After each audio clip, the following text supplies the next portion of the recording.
नमस्कार मित्रांनो, आजचा हा व्हिडिओ अतिशय खास आणि पुण्यदायी आहे, कारण आज आपण ऐकणार आहोत अधिक मास महात्म्याची सविस्तर आणि प्रभावी कथा, जी तुमच्या जीवनात सकारात्मक बदल घडवू शकते।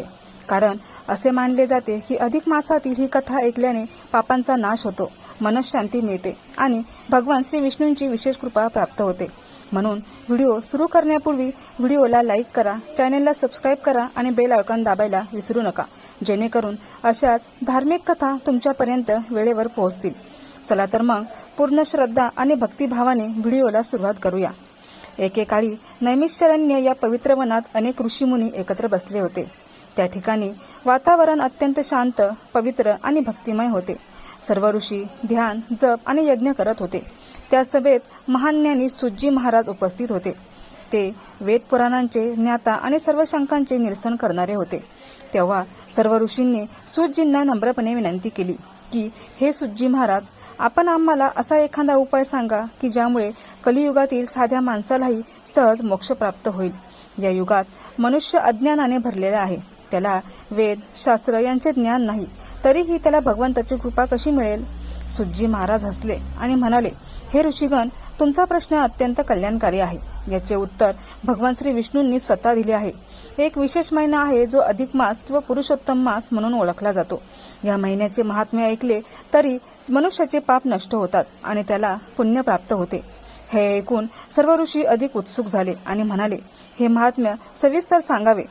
सूतजी पुढे सांगू लागले, पूर्वी एक काळ असा होता की वर्षात 12 महिने असत, पण त्यात एक अतिरिक्त महिना निर्माण झाला। त्या महिन्याला कुणीही स्वीकारत नव्हते।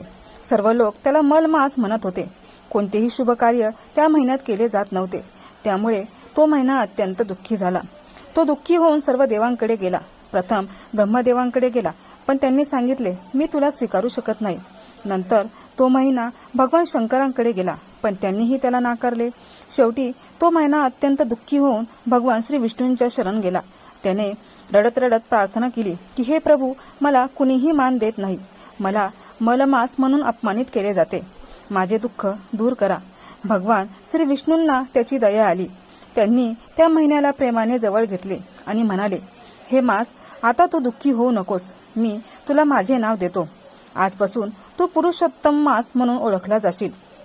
सर्व महिन्यांमध्ये तू सर्वश्रेष्ठ असशील। जो कुणी या महिन्यात भक्ती, जप, दान, व्रत करेल त्याला अनेक पटींनी फळ मिळेल। हे ऐकून तो महिना अत्यंत आनंदित झाला। त्याचे दुःख नाहीसे झाले आणि त्याला सर्वोच्च स्थान प्राप्त झाले। सूतजी पुढे म्हणाले, हे ऋषीगण, या अधिक मासात जो मनुष्य भगवान विष्णूंची भक्ती करतो, उपवास करतो, दान करतो किंवा कथा ऐकतो किंवा सांगतो, त्याला सर्व पापांपासून मुक्ती मिळते। त्याच्या सर्व इच्छा पूर्ण होतात आणि शेवटी त्याला मोक्ष प्राप्त होतो।